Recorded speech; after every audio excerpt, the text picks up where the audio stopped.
என் அன்பு உறவுகளுக்கு நான் உங்கள் நடிகர் எழிராஜி. முக்கியமான பதிவு.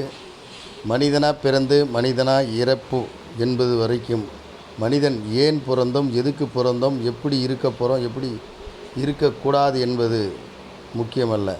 இப்படி தான் இருக்க வேண்டும், இப்படி தான் நம்மளை வழி நடத்த வேண்டும் என்பது முக்கியமான ஒரு பதிவு. கோவப்படக்கூடாது, மற்றவங்களை பார்த்து நம்ம பொறாமைப்படக்கூடாது.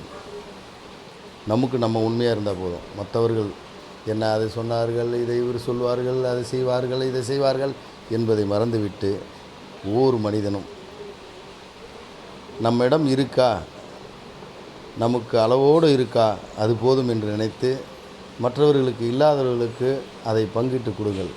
நீங்களும் உங்கள் குடும்பமும் உங்கள் தலைமுறைகள் நல்லா இருக்கும். அதான் உண்மை.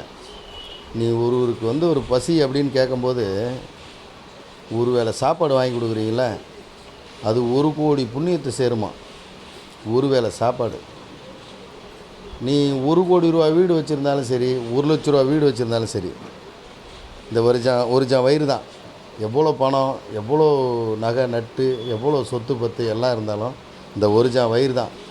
இந்த ஒரு ஜான் வயிறு நிறைஞ்சிச்சின்னா அப்படி படுத்து தூங்கினா, ஓட்டு வீடாக இருந்தாலும் சரி, கூரை வீடாக இருந்தாலும் சரி, நிம்மதியான காற்றும் நிம்மதியான தூக்கமும் இருந்தாலும் நீ கண்ணை மூடிட்டினா எல்லாமே சரி சமந்தான்.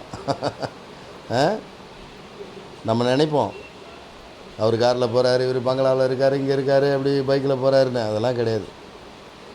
இந்த பூமி தாய் நம்ம பிறந்ததுலேருந்து சுமக்கிறாங்க, திரும்ப போன பிறகும் சுமக்கிறாங்க. நம்ம தாய் 10 மாதம் நம்மளை சுமந்து கீழே இறக்கி விட்டுறாங்க. அதுக்கு பிறகு நம்ம நடக்கிறது, விளையாடுறது, ஓடுறது, ஒடியாடுறது, கோவப்படுறது, பதட்டப்படுறது எல்லாத்தையுமே இந்த பூமி தாய் பார்த்துட்ருப்பாங்க. அந்த பூமி தாயோட பிள்ளைங்க நம்ம. பூமியில் விவசாயம் பண்ணி அறுவடை பண்ணுற மாதிரி தான் மனுஷனுடைய வாழ்க்கையும். இது தெரிஞ்சுக்கிட்டால் எல்லாருமே ஈஸியாக ஜெயிச்சிருவீங்க, ஈஸியாக வாழ்ந்துடலாம். பூமி தாயில் நம்மளை விவசாயம் மாதிரி பயிர் மாதிரி விட்டுருக்காங்க நம்ம தாய். அந்த பூமி தாய் மேலே ஓடுறோம், ஒடையாடுறோம், விளையாடுறோம், உட்காடுறோம், சாப்பிட்றோம், தூங்குகிறோம், எல்லாமே செய்கிறோம். அந்த பூமி தாய் நம்மளை பார்த்துக்கிட்டே தான் இருப்பாள். நீ நல்லது செஞ்சாலும் உன்னோட தான் புள்ளன்னு தான் பார்த்துக்கிட்டு சிரிச்சிட்டு இருப்பாள். நீ துரோகம் பண்ணாலும் அவள் பார்த்துட்டு சிரிச்சிட்டு தான் இருப்பாள் பூமி தாய். கோவப்பட்டாலும் உன்னை அவள் ஏற்றுக்கிட்டு உன்னை சுமந்துக்கிட்டு சிரிச்சிக்கிட்டு தான் இருப்பாள் அந்த பூமி தாய். ஆனால் நீ கடைசியாக கண்ணை மூடி இறப்புன்னு ஒன்று நடந்த பிறகு அந்த பூமி தாய் தான் உன்னை சுமக்க போகிறா. பூமியும் சாமியும் ஒன்று. இது எவ்வளோ பெரிய ஒரு விஷயம் பாருங்களேன். 10 மாதம் சுமக்கிறது ஒரு தாய். ஒரு ஆணும் பொண்ணும் இணைந்து ஒரு தாய் சுமக்கிறாங்க. அதுக்கு பிறகு குழந்தைய அவனை வெளியே விட்ட பிறகு இந்த பூமி தாய் சுமக்கிறா உன் கட்டை காடு போகிற வரைக்கும்.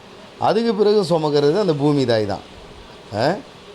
அதனால் ஒருத்தருக்கு ஒருத்தர் இருக்கும்போது இல்லாதவருக்கு பகிர்ந்து கொடுங்க. பூமி தாயை வணங்குவோம்.